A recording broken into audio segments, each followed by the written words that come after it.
All right, let's jump straight into this explainer. We're breaking down a crystal clear, step-by-step CPR safety protocol from Dr. Riemann Yunus. When a medical emergency happens right in front of you, absolute panic is usually the default human reaction.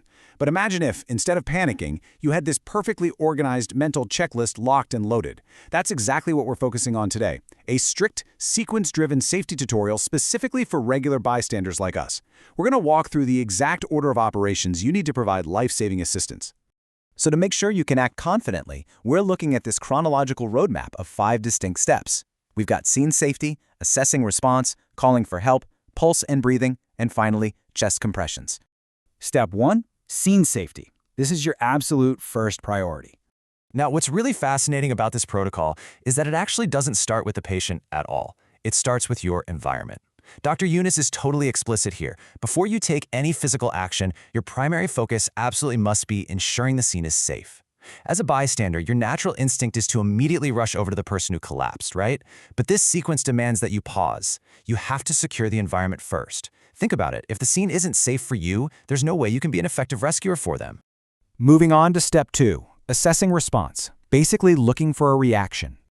Here, Dr. Yunus suggests an immediate verbal check to actively look for a response, something as simple as shouting, "Hello, miss," "Hello," or just trying to grab their attention. It sounds incredibly basic, but honestly, that simplicity is exactly the point. You're just trying to establish communication and figure out their level of consciousness before you jump to any medical assumptions. Step 3. Calling for help. Time to activate the emergency response.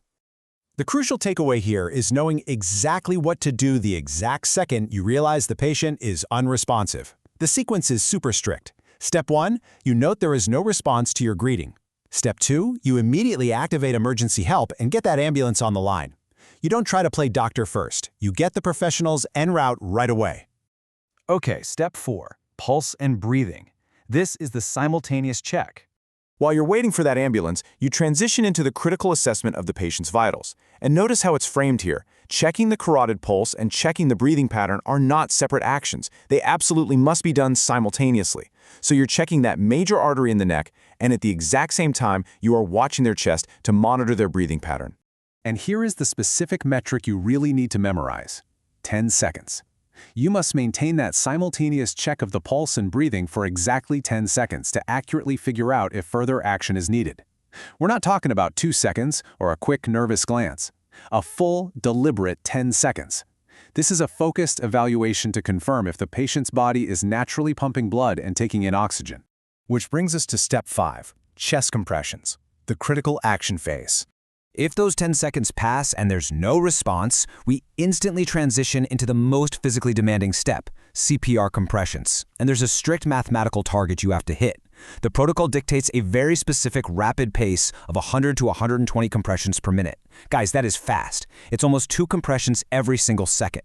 This rapid pacing is absolutely essential because you're manually keeping that blood pumping through the patient's body. But hey, speed is only half the equation. Alongside that rapid pace, the physical depth of your compressions must be around 5 centimeters to actually be effective. So, you have to pair those 100 to 120 beats per minute with a firm 5 centimeter depth directly on the chest. If it's too shallow, you just aren't squeezing the heart enough to circulate the blood. And the sequence concludes with this one vital directive. Continue this till the help arrives. You literally cannot stop until professional help physically takes over. Dr. Yunus is incredibly clear about this.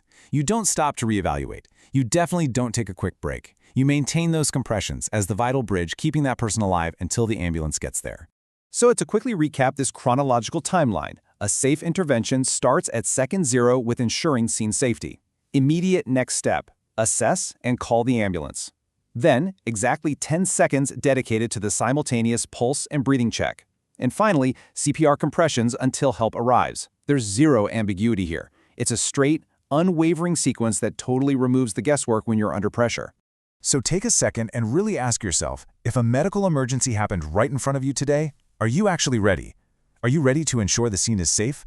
Follow these exact chronological steps without hesitation and step up to deliver those compressions until the ambulance arrives? Memorizing this strict sequence is absolutely crucial, because being a prepared, safety-first bystander is literally the very first link in the chain of survival.